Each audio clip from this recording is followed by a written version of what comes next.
मैं पैदाइशी माजूर हूँ, चल नहीं सकती हूँ। कहीं आना जाना हो साइकिल पे आती जाती हूँ। मेट्रो कल मार्केट में बैठती थी, 3 तलवार में भीख मांगती थी।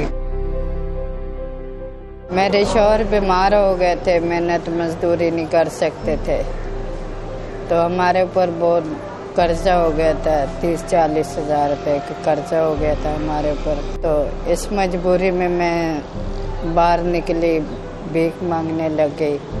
मुझे खुशी नहीं होती थी, मैं चाहती थी अपना कारोबार करूं, यानी कि कुछ घर के पास दुकान हो या कहीं पे भी हो, मगर अपना कारोबार हो, मैं भीख नहीं मांग सकूं। फिर मैं जो है थोड़ा सा सामान मंगाया था, कंघिये वगैरह।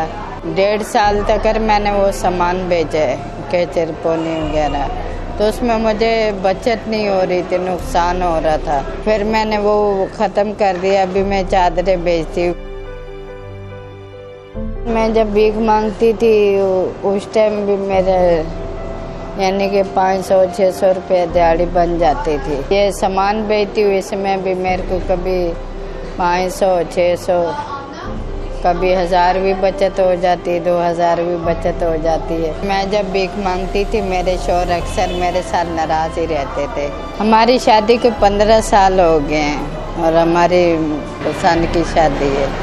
अल्लाह का लाख लाख एहसान है कि हमने हज किया हुआ है।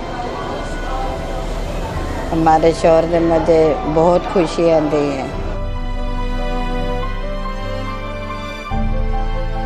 तो मैं यही कहना चाहती हूँ कि हमारे अगर कहीं भी बैठे सुन रहे हमारे, मुझे इतने वसाइल दे दे जो कि मैं अपने घर ले सकूँ। हमारी ज़िंदगी एक आसान नहीं।